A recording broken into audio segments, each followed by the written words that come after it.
नमस्कार दोस्तों, मैं अनिल आर्य। दोस्तों, कल खांसी वाले कुत्ते की मैंने वीडियो देखी। उस वीडियो में मुझे उसके 3 सवाल समझ में आए। उसने 3 सवाल किए मुख्यतः जो मुझे समझ में आए। पहला सवाल, उसने कहा कि बड़े बड़े लोग अंबानी अंडानी ये लाइन में क्यों नहीं लगे एटीएम बैंकों की। दूसरा सवाल, इसने कहा कि मोदी सरकार ने पुराने नोट बंद क्यों किए। तीसरा सवाल, इसने कहा कि 2000 के नोट ही क्यों चलाए, क्या इससे करप्शन रुक जाएगा। पहला सवाल इसका यह था कि अंबानी अडानी ये जितने भी है लाइन में क्यों नहीं लगे। अरे भैया, मुझे एक बात बता, तू लाइन में लगा? तू बड़ा आदमी है छोटा आदमी है, तुझे तो लगना चाहिए लाइन में। तुझे पैसे की जरूरत नहीं है। या तेरा कोई आप पार्टी का नेता लगा लाइन में, उसको भी तो लगना चाहिए ना भाई, उसको भी तो पैसे चाहिए या नहीं चाहिए। बहरहाल इससे आगे बढ़ते हैं। भैया देखो, 9 तारीख से पहले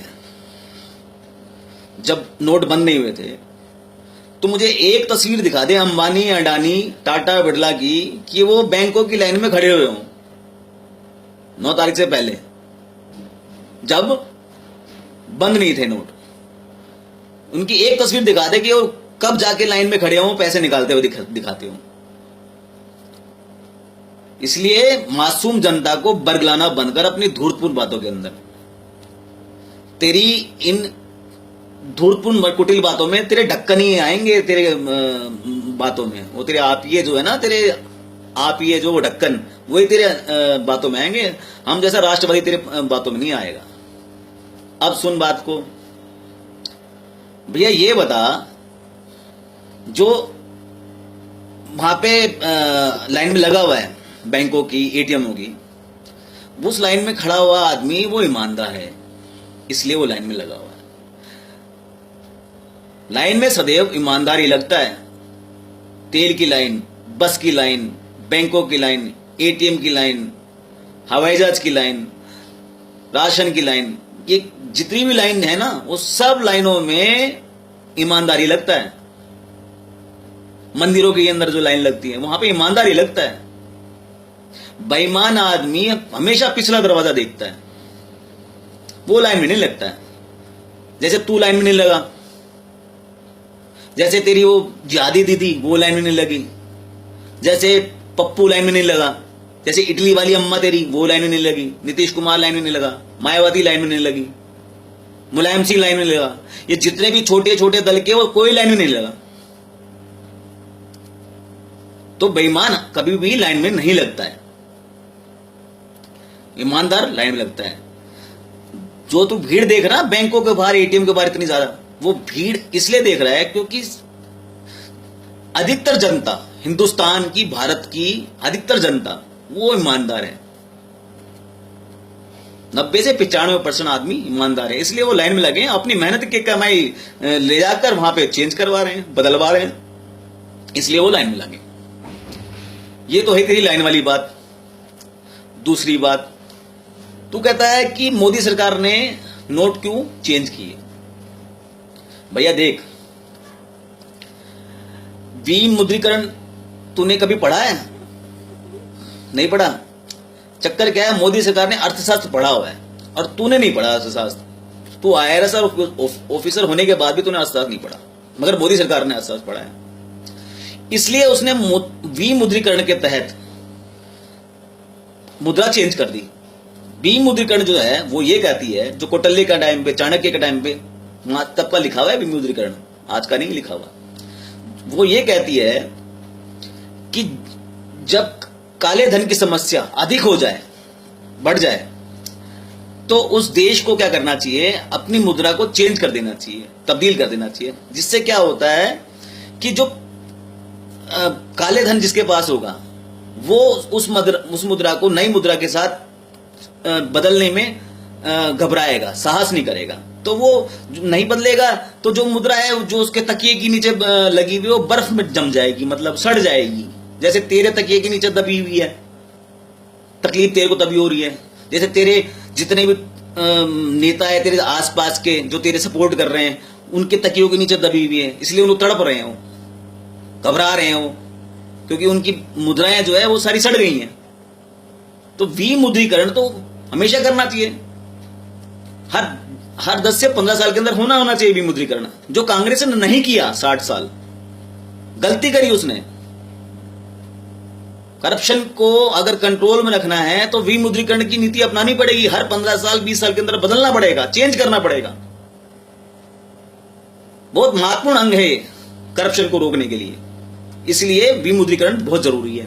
मोदी सरकार ने शुरुआत करी, इसलिए उनको कोटि कोटि धन्यवाद इस चीज के लिए। तीसरा सवाल, तूने कहा कि भाई 2000 का नोट से क्या करप्शन रुक जाएगा? भाई करप्शन तो तेरा बाप भी नहीं रोक सकता। करप्शन तो मानव है ना, मानव उसके द्रव में है। भगवान श्री कृष्ण करप्शन नहीं रोक पाए। लाक्षागृह करप्शन की पैदाइश थी, लाक्षागृह जो थी ना करप्शन की पैदावार थी। दुर्योधन ने करप्शन किया तो लाक्षागृह बना, नहीं तो लाक्षागृह बनता थोड़ी। भगवान श्री कृष्ण नहीं रोक पाए करप्शन, तो तू क्या और तेरी बिसात क्या? करप्शन रुकेगा नहीं, खत्म भी नहीं होगा, मगर करप्शन का इलाज समय समय पर करते रहना चाहिए। जैसे विमुद्रीकरण जो किया मोदी सरकार ने, ये हर समय करते रहना चाहिए। 2000 का नोट से अगर करप्शन बढ़ेगा तो एक दिन में तो बढ़ेगा नहीं। 20 लाख करोड़ रुपया की बात कर रहे हैं भैया, 20 लाख करोड़ का लगेगा 10 साल, 20 साल, 15 साल। तो मोदी सरकार जैसी कोई सरकार आएगी 20 साल 15 साल बाद, वो 2000 का नोट भी बंद कर देगी। इसमें क्या बात है, बड़ी बात? फिल्म के बर्फ लग जाएंगे, तुम जैसे लोग वो चिल्लाएंगे कि क्यों बंद कर दिया, क्यों बंद कर दिया। तो इसमें कोई बड़ी बात नहीं है भाई साहब। इससे फायदा कितना हुआ है विमुद्रीकरण करने से? विमुद्रीकरण करने से आतंकवादियों को जो पेमेंट थी वो खत्म हो गई, क्योंकि आतंकवादियों को चेक से पेमेंट थोड़ी करा करते थे भाई साहब, यही नकली नोट जाया करते थे उनके जेब के अंदर। उनको चेक से पेमेंट करते थे क्या आतंकवादियों को? नहीं ना, उनको सबको नकली नोट दिया करते थे। वो पेमेंट बंद हो गई। कैसीनोज बंद हो गए, कैसीनोज बंद हो गए, जुए घर वो बंद हो गया। 100% टकसालें बंद हो चुकी हैं नकली नोटों की, जो मेरे को नहीं लगता आने वाले 10 साल के अंदर भी खुल पाएंगे दोबारा। बंद हो चुकी हैं, बिल्कुल तबाह और बर्बाद हो गई। जो ड्रग माफिया है उनको सबको कैश पेमेंट हुआ करती थी, चेक से थोड़ी करके पेमेंट हुआ करती, या तू करा करता था चेक से जाके उनको पेमेंट। ड्रग माफिया खत्म हो गया। जब ड्रग माफिया को पैसे नहीं मिलेंगे तो ड्रग नहीं आएगा, ड्रग नहीं आएगा तो नशाखोरी नहीं होगी, वो खत्म हो गया। तुम्हारा दाऊद इब्राहिम का पूरा धंधा चौपट हो गया हवाला का। हवाला का समझता है ना, हवाला कैसे होता है? क्योंकि तू तो करता ही होगा ना भाई। तू वहां पे गया अभी खालिस्तान के लिए, तेरा गल्फ से आता है पैसा, तो हवाला का तो तुझे नॉलेज होगी पूरी हवाला की, हवाला होता कैसे है। तो आगे बढ़े तो इस विमुद्रीकरण से देश के लिए, आगे के लिए फायदा है, ये हमारे बच्चों के लिए फायदेमंद है भैया। ये क्षणिक जो परेशानी है ना, जो क्षणिक दो या दिन की, 1 महीने की, 1.5 महीने की जो परेशानी है, तो गिनवा रहा है। किसी की शादी रुक गई, किसी का हार्ट अटैक आ गया। हार्ट अटैक आया भैया, जो बेईमान था उसको हार्ट अटैक आ गया, मर गया, उसमें क्या गलत हो गया? बेईमानी करेगा तो मरेगा ना।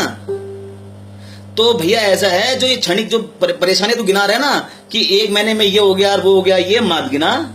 ये हमारे बच्चों के भविष्य के लिए है।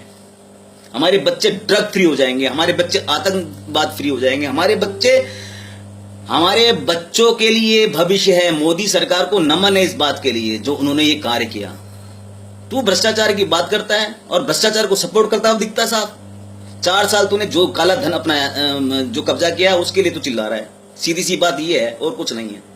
मोदी सरकार ने जो किया बिल्कुल ठीक किया और इसका हम पूरा समर्थन करते हैं। और जो 90% 95% जनता जो बैंक के बाहर खड़ी है और एटीएम के बाहर खड़ी है वो सपोर्ट करती है। अगर वो सपोर्ट नहीं करती तो बैंक के बाहर नहीं खड़ी होती, पार्लियामेंट के बाहर खड़ी होती। वो सपोर्ट करती है इसलिए वो बैंक और एटीएम के बाहर खड़ी है, नहीं तो वो धरना प्रदर्शन करती कहां पे? जंतर मंतर पे कि नहीं बंद करो। मगर वो बैंक के बाहर खड़ी है तो इसका मतलब वो सारी जनता, वो जितनी भी जनता है वो परेशानी उठाकर देश के साथ है, इसलिए वो बैंकों को बाहर खड़ी है।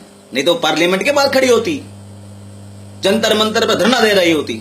मगर ऐसा नहीं कर रही है जनता। जनता क्या कर रही है? जनता अपनी खून पसीने की कमाई, अपनी ईमानदारी की कमाई बैंकों में जाके बदल रही है, एटीएम में जाके बदल रही है। इसलिए इसलिए अपने ढक्कनों को बरगला, हम राष्ट्रवादी को नहीं बरगला सकता है तू। देश का हर नागरिक राष्ट्रवादी है। तेरे 1% 2% ढक्कन की वजह से देश नहीं चल रहा है।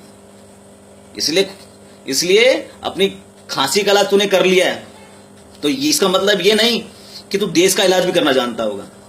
तेरे जैसा धूर्त नेता नहीं है पूरे भारत के अंदर। इसलिए नमस्कार, भारत माता की जय।